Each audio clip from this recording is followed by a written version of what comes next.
नमस्कार, आप देख रहे देवभूमि समाचार। मैं आपके साथ प्रियंका मलिक हाजिर उत्तराखंड की तमाम छोटी बड़ी खबरें लेकर खबरों का रुख करेंगे, लेकिन सबसे पहले एक नजर डाल लेते हैं इस वक्त की हेडलाइंस पर। यूसीसी को लेकर सीएम धामी का बड़ा बयान। सबको मिलेगा एक समान कानून का अधिकार, मगर धर्म की आड़ में राजनीति करने वालों को हो रही कानून से परेशानी। वनाग्नि की चुनौतियों से निपटने की खास तैयारी। जंगलों की आग पर रोकथाम के लिए राज्य स्तरीय मॉक ड्रिल का आयोजन। सीएम धामी ने अधिकारियों को दिए सतर्क रहने के निर्देश। हल्द्वानी में राष्ट्रीय खेलों की समापन समारोह की व्यवस्थाओं का जायजा लेने पहुंचे सीएम धामी। गृह मंत्री के स्वागत की तैयारियों को परखा, अधिकारियों को दिए जरूरी निर्देश। और उत्तराखंड कांग्रेस में सिर्फ फुटबॉल जारी। सोशल मीडिया पर पार्टी नेताओं के बीच छिड़ी जंग। सवाल, कब खत्म होगी कांग्रेस की गुटबाजी। हेडलाइंस के बाद बुलेटिन में खबरें विस्तार से। यूसीसी को लेकर जमीयत की ओर से हाईकोर्ट में दाखिल की गई जनहित याचिका पर सीएम पुष्कर सिंह धामी का बयान सामने आया। मुख्यमंत्री धामी ने कहा कि जो संविधान में समान नागरिक संहिता का प्रावधान है कि देश के सभी लोगों के लिए एक जैसा कानून होना चाहिए, लेकिन इस कानून से उन्हीं लोगों को परेशानी हो रही है जो धर्म की आड़ में राजनीति करते हैं, और उन्हीं को ये कानून बिल्कुल भी नहीं पच पा रहा है।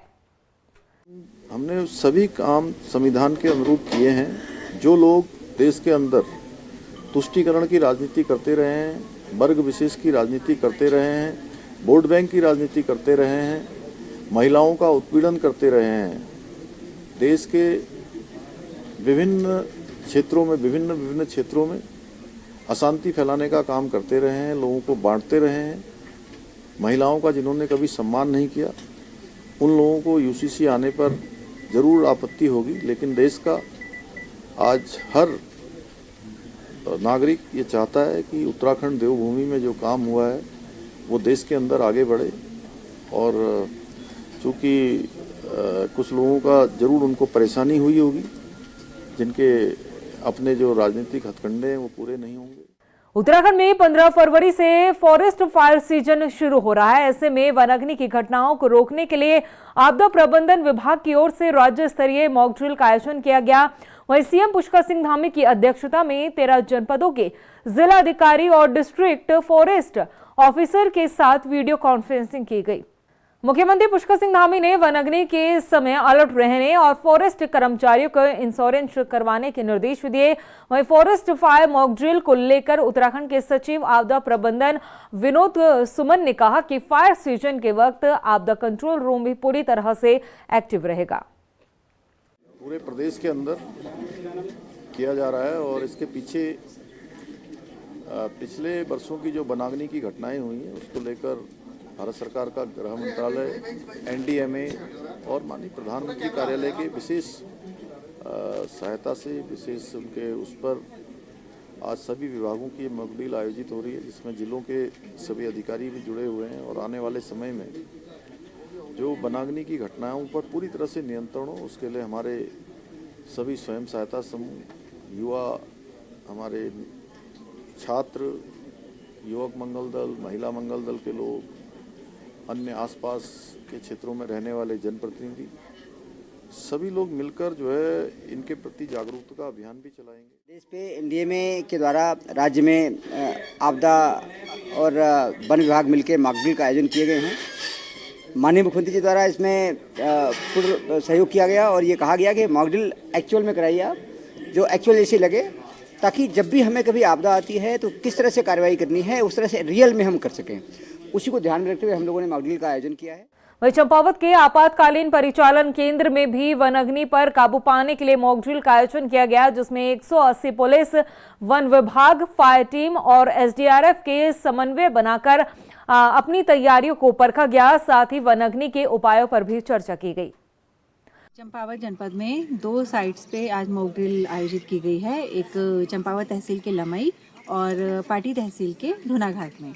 सुबह 8:15 बजे हमें सूचना मिलती है कि धुनाघाट के समीप जंगल में आग लग गई है और वहाँ 2 पशु जिनमें बकरियां हैं और 2 लोगों के आग को बुझाते हुए घायल होने की सूचना मिली। इसमें तुरंत IRS एक्टिवेट करते हुए सारे डिपार्टमेंट से कोऑर्डिनेट किया गया और सबको साइट के लिए मूव किया गया। वहाँ पहुंचकर हमारी SDRF की टीम ने दोनों लोग जो घायल थे उनको रेस्क्यू किया और उनको हमारी मेडिकल टीम ने मौके पे ही फर्स्ट एड दिया, लेकिन वो थोड़े सीरियस थे तो उनको तुरंत पीएससी पार्टी रेफर कर दिया गया। उधर डोईवाला में भी फायर सीजन को लेकर व्यवस्थाओं को दुरुस्त किया गया। आपको बता दें कि यहां थानों वन रेंज में संबंधित विभागों ने मॉक ड्रिल की और अपनी जिम्मेदारी को सुनिश्चित किया। इस मौके पर एसडीएम अपर्णा ढोंडियाल ने बताया कि मॉक ड्रिल में ग्रामीणों को भी शामिल किया गया था।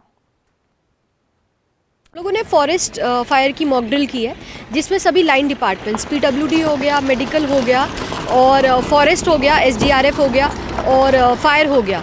इसके अलावा रेवेन्यू डिपार्टमेंट और पुलिस भी इन्वॉल्व किए गए हैं। तो बेसिकली सारे डिपार्टमेंट के कोऑर्डिनेशन के साथ हमने एक ये मॉक ड्रिल की है।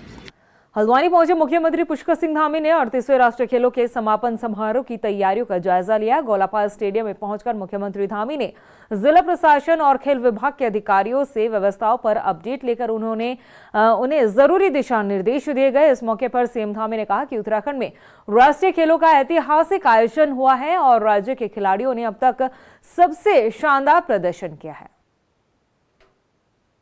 बहुत ही उत्साहपूर्ण एक माहौल है और पूरे राज्य के अंदर ये 38वें राष्ट्रीय खेल आदरणीय प्रधानमंत्री नरेंद्र मोदी जी के शुभ हाथों से शुभारंभ हुए उसका, और उस दिन से लेकर 11 स्थानों पर ये प्रतियोगिताएं हमारी आयोजित की गई। आज भी कई जगह कार्यक्रम चल रहे हैं, कल भी चलेंगे और कल बहुत ही भव्य समापन समारोह होगा। निश्चित रूप से इन खेलों की मेजबानी हमारे राज्य को मिली, इससे हमारी खेल प्रतिभाओं को बहुत अच्छा उनके अंदर प्रेरणा भी आई, प्रोत्साहन भी हुआ और अच्छे पदक, जहां हमारा स्थान बहुत पीछे होता था, 25वें नंबर पर होता था, अभी हम 7वें स्थान पर आ गए हैं और 100 के लगभग हमारे मेडलों की संख्या भी हो गई है। संसद में पेश किए गए वक्फ संशोधन विधेयक पर सीएम पुष्कर सिंह धामी का बयान सामने आया। मुख्यमंत्री ने इस विधेयक की सराहना करते हुए कहा कि ये बिल देश में काफी पहले आ जाना चाहिए था, लेकिन सरकारों की तुष्टीकरण की राजनीति की वजह से देश में बड़े पैमाने पर वक्फ ने जमीनों पर कब्जा किया है। मुख्यमंत्री पुष्कर सिंह धामी ने कहा कि सभी सांसदों की राय से नया कानून बन रहा है, जिसका स्वागत सभी लोगों को करना चाहिए। ये बिल बहुत पहले आना चाहिए था, लेकिन देश के जो भी रुके हुए काम हैं, देश के लोगों के हित में हैं, वो काम सारे के सारे आदरणीय प्रधानमंत्री मोदी जी के नेतृत्व के इस कालखंड में आ रहे हैं।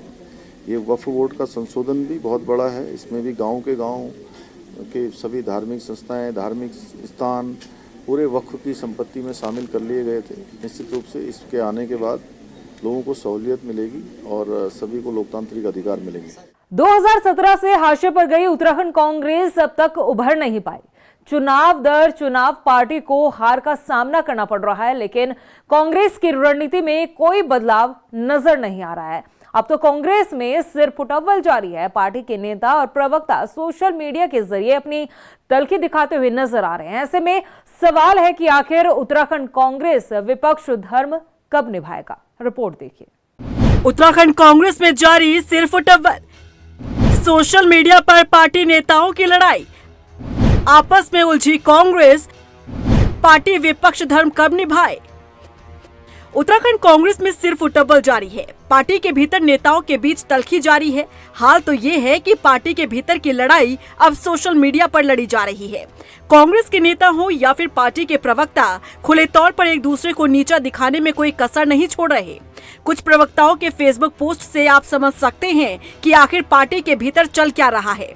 ये देखिए कांग्रेस प्रवक्ता गरिमा दसोनी का फेसबुक पोस्ट, जिसमें किसी का नाम लिए बगैर उन्होंने लिखा है कि बड़ा हास्यास्पद है कि कुछ के दूध के दांत टूटे नहीं, अंडे से बाहर अभी निकले भी नहीं और चले हैं पार्टी के बड़े नेताओं पर टिप्पणी करने। इसके अलावा कई और उन्होंने फेसबुक पोस्ट कर अपनी ही पार्टी के प्रवक्ताओं पर निशाना साधा है। न सिर्फ गरिमा दसोनी बल्कि कांग्रेस प्रवक्ता प्रतिमा सिंह ने भी फेसबुक पोस्ट लिखा है कि फूफा चाचा मामा के भरोसे राजनीति करने उत्तराखंड आए 8 साल पहले वो उत्तराखंड की बात करते हैं। मुखबिरी करने वाले दूसरों को प्लांटेड बोलते हैं। अकेले रहने का सपना टूट गया। पीसीसी किसी के नाम रजिस्ट्री नहीं। चिढ़ते रहो, रजनीगंधा खाओ, मौज उड़ाओ। अब दोनों ही प्रवक्ताओं के पोस्ट को देखकर साफ हो जाता है कि दोनों के बीच आपस में ठनती दिख रही है। नहीं, मेरा किसी के प्रति कोई वॉर नहीं चल रहा। मेरे किसी भी पोस्ट में आपको कहीं कोई नाम नजर नहीं आएगा। मैं तो उन चुनिंदा लोगों को चिन्हित करने की बात कर रही हूं। जो लोग दल बदल करके भारतीय जनता पार्टी में जा चुके हैं लेकिन अभी भी कहीं ना कहीं उनकी आत्मा यहीं कांग्रेस में भटक रही है, मेरी तो पोस्टें सब उन लोगों के लिए थी। अब कोई स्वयंभू ये समझ ले अपने आप में इतनी इंपॉर्टेंस किसी को देती नहीं, और अगर कोई ये समझ रहा है कि मेरी पोस्टें उसके लिए हैं तो इसका मतलब उसने वो कुकर्म करे होंगे, तभी उसको लग रहा है कि उसके लिए मेरी वो पोस्टें हैं। वरना मेरा किसी को टारगेट करने का कोई औचित्य नहीं है, यहाँ पर मेरा किसी को टारगेट करने की कोई मंशा भी नहीं है। मैं सिर्फ और सिर्फ संगठन का ध्यान आकर्षित करना चाहती हूँ कि जो लोग भाजपाइयों की पोस्ट में जाकर उनकी पोस्टों पर हाँ में हाँ मिला रहे हैं और छौंका लगाने का काम कर रहे हैं और अपने संगठन और अपने नेताओं की ओर जिन्होंने तोप की नोक रखी हुई है उनको चिन्हित करने का काम संगठन का और अनुशासन समिति का है। इसी बीच पूर्व मुख्यमंत्री हरीश रावत ने एक निजी चैनल का बहिष्कार किया है क्योंकि इनका कहना है कि इनके पोस्ट को तोड़ मरोड़ कर पेश किया गया है। हालांकि मीडिया लगातार कांग्रेस को विपक्ष की भूमिका में रहने के लिए जगाता रहा है। समय समय पर कांग्रेस को याद दिलाना पड़ता है कि लोकतंत्र में जितना जरूरी सत्ता पक्ष होता है उतना ही विपक्ष भी, लेकिन कांग्रेस है कि मानने को तैयार नहीं, क्योंकि कांग्रेस मित्र विपक्ष की भूमिका अदा कर रही है और विरोधी आपस में बने हैं। वहीं देहरादून के मेयर सौरभ थपलियाल ने शहर की सफाई व्यवस्था को दुरुस्त करने का दावा किया है। दरअसल हर दिन नगर निगम के पास डोर टू डोर कूड़ा कलेक्शन को लेकर कई शिकायतें आती है। ऐसे में मेयर सौरभ थपलियाल का कहना है कि वो कूड़ा उठान में लगी गाड़ियों की दशा देखने के बाद कुछ जरूरी कदम उठाएंगे। देखिए, निश्चित तौर पे मैं देखने वाला हूँ अभी कौन कौन सी हमारी गाड़ियां हैं, उनकी क्या स्थिति है और उनकी फिटनेस कैसी है, और वो सब चेक करके, और क्योंकि अगर वो नहीं पहुंच पा रही है तो उसकी वजह क्या है, तो वो सारी वजहों का तलाश करके और उन सब का निराकरण का काम हमारा रहेगा।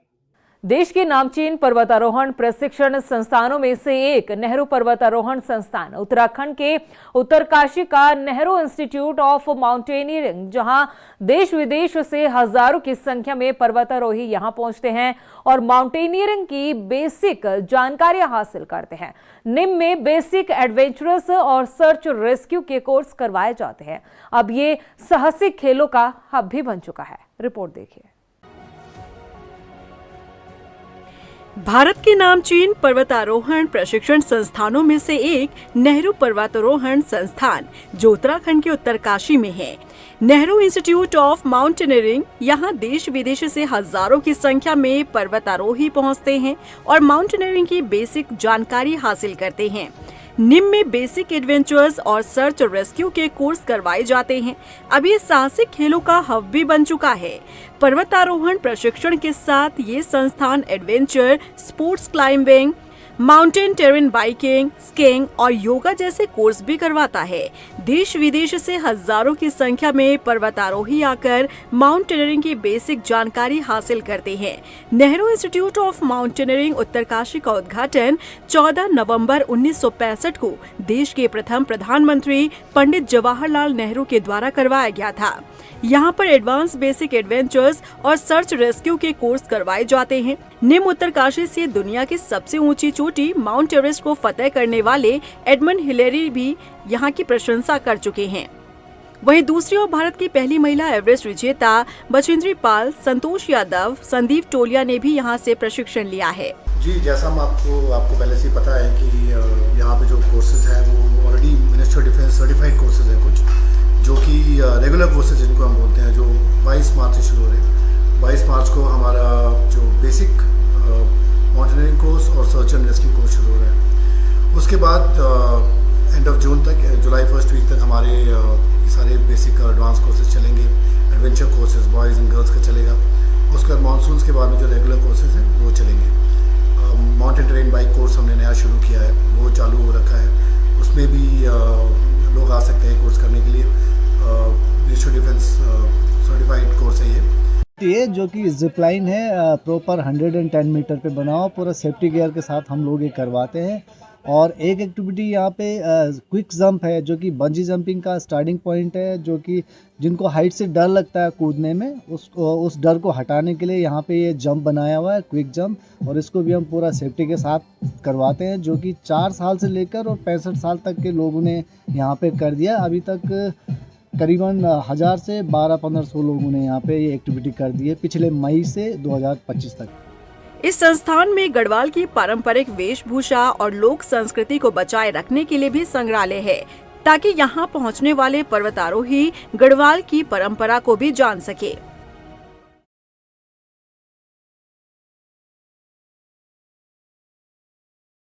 वहीं देहरादून के जिलाधिकारी सविन बंसल नशे के खिलाफ नई पहल शुरू करने जा रहे हैं, जिसमें एसडीएम ने मुख्य शिक्षा अधिकारी को निर्देश दिए हैं कि नशे के खिलाफ स्कूली छात्र छात्राओं को जागरूक किया जाए। उन्होंने कहा कि जिले के हर स्कूल में एंटी ड्रग्स समिति बनाई जाएगी। इसके अलावा छात्रों को मानस पोर्टल और हेल्पलाइन नंबर की भी जानकारी दी जाए।